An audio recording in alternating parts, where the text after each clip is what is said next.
Hello again, viewers, and greetings, fellow space travelers. This is Thorn of Night, and welcome to episode 24 of my bee breeding guide. In this episode, we are going to be covering the primary branch of bees. And these bees are added by extra bees as a means to get the different dyes for whatever dyeing purposes you need. They are just like regular, normal, typical bees. They like normal biomes, like normal climates and normal humidity. They need flowers to breed, and they have no special effects. But what they do have is a special output called tinted comb, and I only grabbed one of the tinted combs to show you. They do put out honeycomb, as the standard bees do, which gives you the beeswax and the honey drop, but the tinted comb will give you the beeswax, the honey drop, and the tinted honey, which you can run through a squeezer and get a liquid dye. Now, there are 7 bees in this branch. They are the bleached, ebony, natural, Prussian, sepia, saffron, and maroon. And they will respectively give you the equivalent of white dye, black, green, blue, brown, yellow, and red. And there's the examples on the wall of the bees, so you can see them here listed from left to right like that in each row. But let's go take a look at the branch and see what we've got in store for you going after these bees.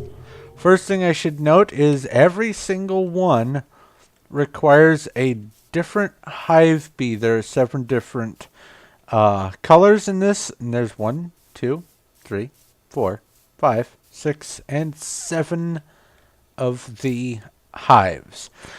So basically the primary branch are all include all level 2 bees because they need a hive, but also they need valiant bees. So you are going to have to hunt around to get some valiant bees to start working on this branch.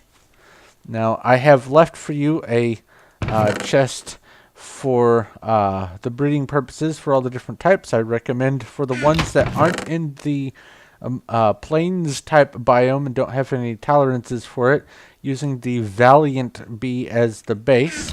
Which reminds me, if you are going to want to experiment with this, I will be leaving the link for the download for this map in the description below, and you can download it. I'm using the Feed the Beast Unleashed mod pack, so you will need to get that to use this, and I recommend getting that anyway if you don't have it, because it is awesome. There's a lot of stuff in it that's really, really fun. It adds a lot to Minecraft.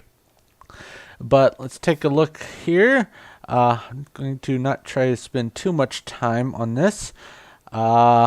Since you are using the Valiant Bees, I should mention, you are likely to get the cocoa comb and sugar from the Valiant Bee. Everything else is going to revolve around the specific type of hive bee that you've got. But let's take a look at how long this one took to breed.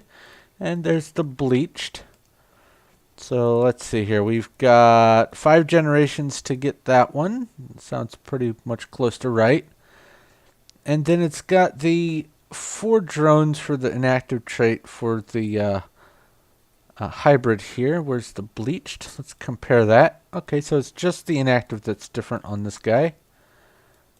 So it's got a few minor differences based on the bee that was being used to breed it. And I will leave these here for you to tinker with and examine more closely if you wish. Typical output, you can expect to get 2 drones, and that's the case for all of this as I recall, and usually about 1 comb per queen. There should have been a bleached comb in here.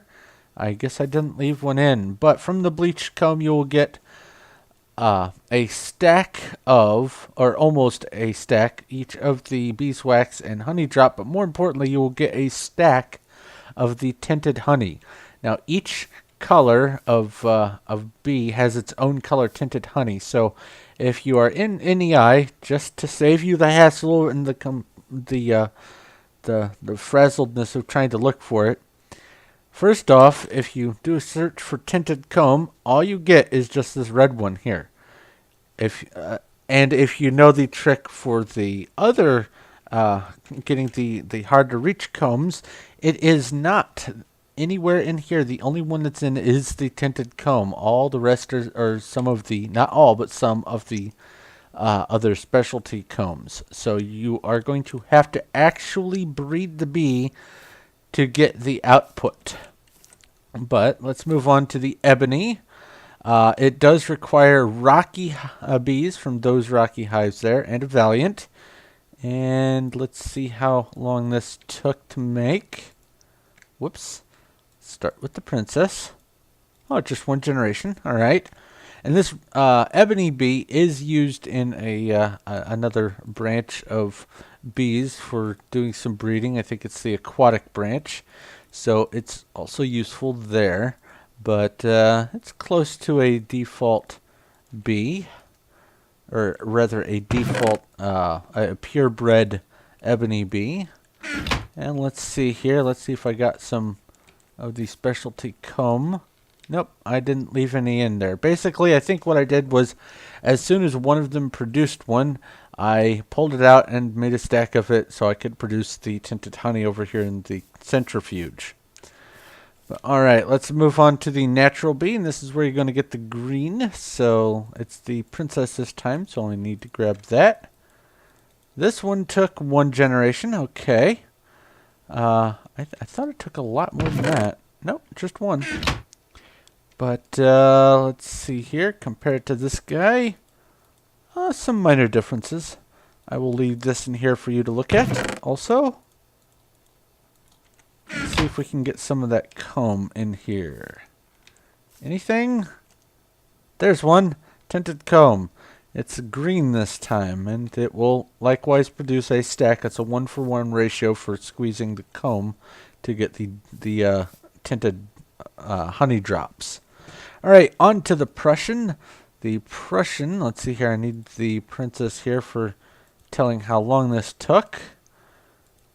2 generations, not bad. And just some minor differences. It does take the water princess to make, so you're going to have to deal with having water, the lily pad nearby. Oh, and this obviously, I'm sorry, took the tropical bee to make the natural. But let's put these in here for you to look at. And 3 left. All right, good. Let's see here. Did I get a Prussian? There we go. There's a tinted comb. And the tinted comb will get you that tinted honey there. Moving on to sepia, or sepia, however that's pronounced. I'll grab the princess, and there's the drone. This guy took a couple generations and didn't get even close to a purebred, but enough attempts, or enough crossbreeding, you'll eventually get a purebred, a stable line, so you don't have to worry about it reverting as much. Let's see here. Do we get some tinted comb in here? No. But I did get some for the centrifuge, so there you go. Next is the saffron bee, which takes the meadows hive, and I forgot that again. This is the marshy hive for the sepia, whatever. Anyway, the meadows hive will get you this saffron bee, the yellow one, and let's see how long that took. 30 generations. Ay. It, like I said, it's definitely not instant gratification. But this one looks like, after all those attempts, looks like I got a purebred. It's kind of nice. There you go. Toss that in there for you. Let's see if we got some dye out of that, or some tinted comb. I keep saying dye. It's effectively a dye. Nope, but there's the yellow tinted honey. And lastly, the maroon, which requires a forest and a valiant. And there's the maroon. And where was the princess? Did I pull it out for... I must have pulled it out for something else. Or did I put it back in here? Nope. looks like I only used, let's see here, 1, 2, 3, 4. It looks like it was 4 generations. But let's see how close to a purebred we got. And not really. Okay, put these in here for you. And let's see if I got some of the tinted comb out of that. There's one, tinted comb. And there's a stack of the tinted honey. So this is basically the first stage in getting the dyes. You may realize that there are more than just 7 dyes.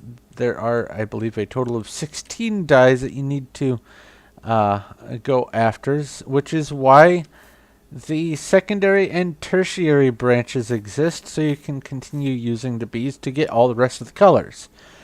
And also, like I said, the aquatic branch uses the ebony bee. But that is pretty much all there really is that you need to know about the primary branch. So thank you very much for watching. I hope this was informative and helpful for you. I'm trying to do this to save you guys the research time. But if you have any questions, comments, or suggestions, please feel free to ask in the comment section or in my inbox.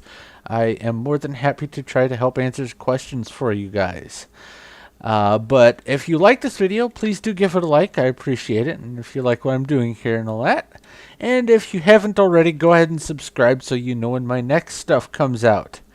But this is where I'm going to have to go ahead and wrap up. So thank you once again for watching. This is Thorn of Night, and I will talk to you later.